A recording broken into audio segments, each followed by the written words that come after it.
Today, Cortez Bryant went to the Rap Radar podcast yesterday, and he kind of like shed some more light on the whole Cash Money Lil Wayne problem.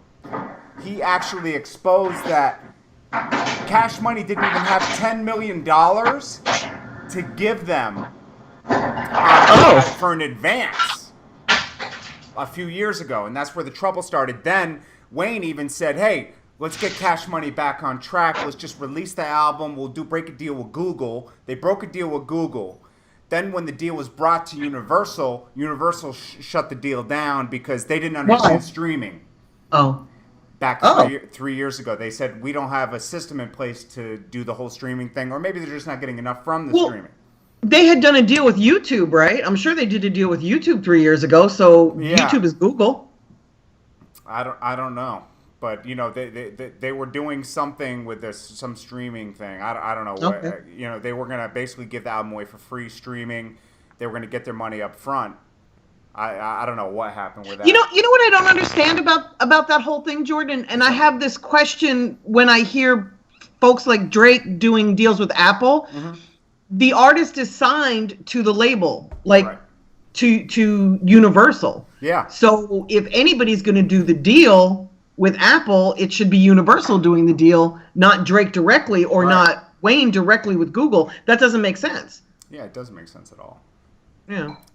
Okay, but go ahead. Okay, so then he kind of shed light on, well, you know, Slim's the real guy that handles all the business, not Baby. Baby's just the front man because Slim doesn't want to be in the front. I've always said that.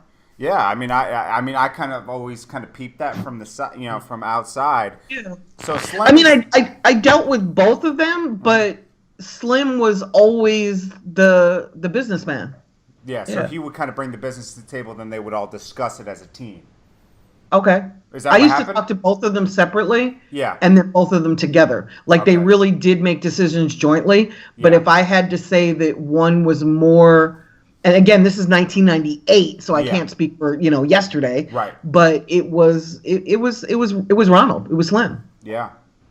He was the businessman. So how do you think Cash Money gets in a place where they don't have enough money to give Wayne $10 million? That doesn't make sense to me because when you advance money to an artist as a record label, you do sales projections. You project what you think that artist can make, and then you advance them based on a percentage of sales, right? Because that's what they're going to make. They're going to make their royalties.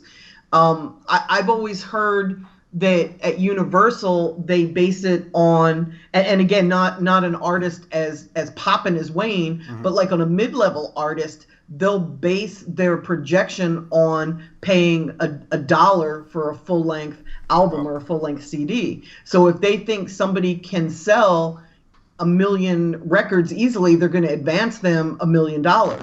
Right. That number would go up for an artist of Wayne's stature. And you know, I don't know what their deal is with Universal anymore. I don't know if it's still a distribution deal or if they're so in debt to Universal that it became a label deal. You know, I'm an outsider. I'm not an insider anymore. So Cortez I don't know. Cortez mentioned that Universal's getting screwed too in this whole ordeal. Yeah, you know, the industry gossip is that they're in debt to Universal for $100 million. Oh, wow. That's the gossip. You know, that's the lawyer gossip. That's the industry gossip. You know, that they're so far in debt that they're never going to be able to repay that. You know what I have to assume at this point? I have to assume that Drake and Nicki are dealing almost directly with Universal at this point because we don't hear a lot of problems from their camps with money. I think they always did. Yeah, I think they always did deal with Universal. Yeah. I don't think it's personal. It might not be a straight 80-20 deal with Universal on those situations, those two situations, you know. Yeah, I don't know. Still, I don't know if it's. Yeah, I can't speak on that. It's an interesting thing that's going on in the industry right now because they were such a tight knit unit. Yeah, they were family. Yeah, now to get, you know, family business put out in the public. I mean, it's almost like, you know, I hate to refer to this, but it's almost like the mob. You know, when you start hearing what happened in the mob back in the days. It's interesting because it was something that was just a mystery before, like Cash Money. Yeah, now it's all speculation because none of us are insiders, so we're all just kind of speculating, you know. And how amazing is it that they're important enough 18 years later to be speculating. I think that's pretty awesome. Yeah, definitely. Mrecktv, why don't you weigh in on something on this? What do you feel like? Wake up. No, I'm here. I'm just letting y'all speak. Oh no, yeah, I understand. I just want to give you a chance. Yeah, Jordan Tower, JT News.